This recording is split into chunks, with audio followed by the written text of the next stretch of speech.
Well, I think the first rule of music in a game is to enhance the mood and the setting and the story, but not to annoy people and not to have it run on and on incessantly. So we've worked really hard to create a system where the music doesn't play all the time. It kind of fades in out of the bed of sound effects and ambiance of an area.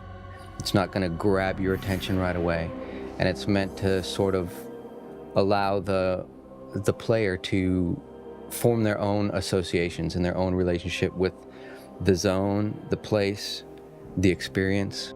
It's definitely a balancing act to make sure that we don't create music that's so foreground or so demanding of attention that we take away from the quest line you're on, or kill your ability to communicate with your buddies or what have you.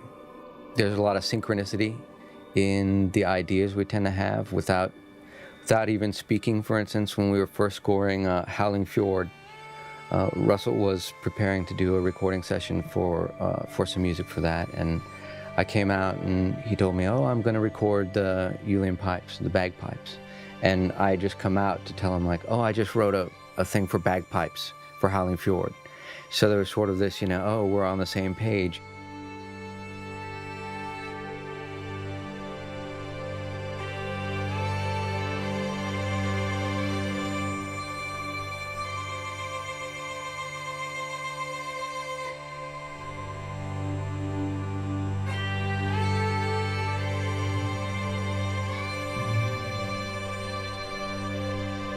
Throughout in Dragonblight, in Borean Tundra, and many other places you find the scourge, so you'll hear quite a bit of prepared piano. And that's where you often take the lid off the piano and play the strings directly with your fingers or with bits of wood, or you pluck them or you strike the strings.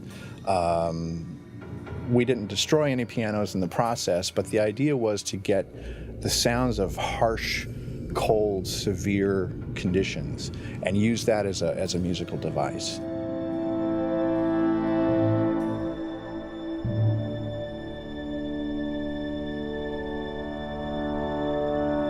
The concepts, the lore, the character, the races, that's always the primary mode of inspiration in the games.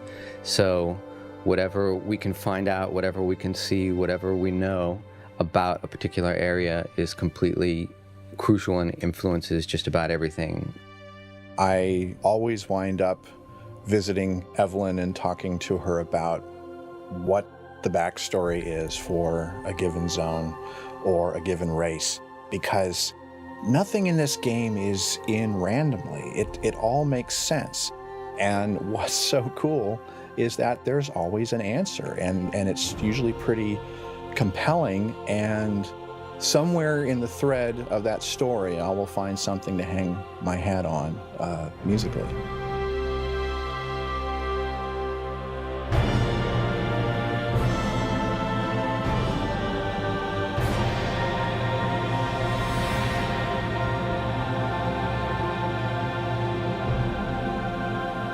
We took some music from the outro of War 3X and we set words to it which express his coronation ceremony.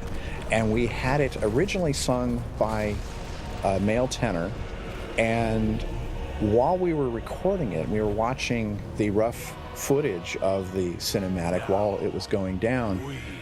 I think it hit three of us at once. What if a boy alto sang it and juxtapose this kind of innocent voice singing about the coronation against these really strong visuals of Arthas after, a lot of bad stuff has happened. And luckily, there's a real fine boys choir where we were doing this orchestral recording.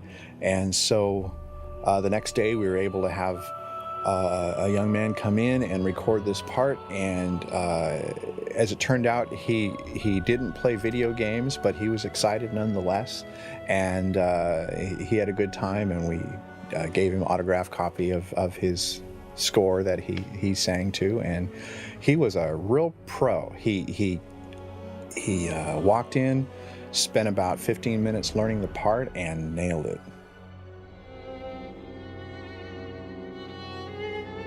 The one thing I wanted to convey with the ambience is you're entering an area that's very cold.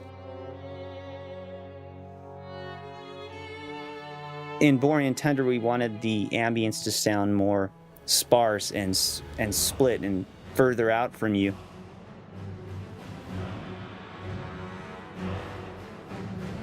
It depending on where you're at, you know, the vibe is going to change dramatically, but the way that we are able to keep them blending is constantly bringing back an evil element in each of the ambient tracks.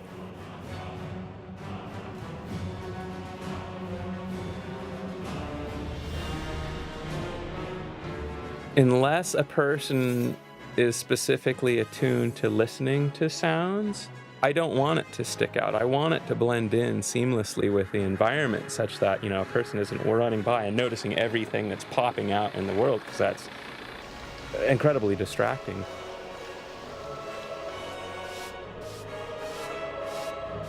Different races have different accents, different creatures. We'll try to switch it up. We want them to sound different, you know. And then the actors bring so much, just having a variety of different actors who come in and have these fantastic voices. Let it be finished! Let it be finished! Let it be finished! The guy who played Arthas, he's an uber geek, like the rest of us, which is great, you know. He plays the game, he's got a level 70 druid, but, you know, he's got his guild and everything else, and he's great. He's as excited about it as the rest of us who work here are, because he knows he's going to be going in there and playing through these missions, you know, that he's doing voices for. And of course, he's a hero to all his friends. One of the really cool things that we've been doing for Wrathgate, the new cutscene in WoW, which is also we've never done as well, is have cutscenes in World of Warcraft in general that happen while a player's experiencing part of a quest line, is we recorded a ton of people groaning and doing exertions, and all that battle chatter that you're hearing is actual Blizzard employees.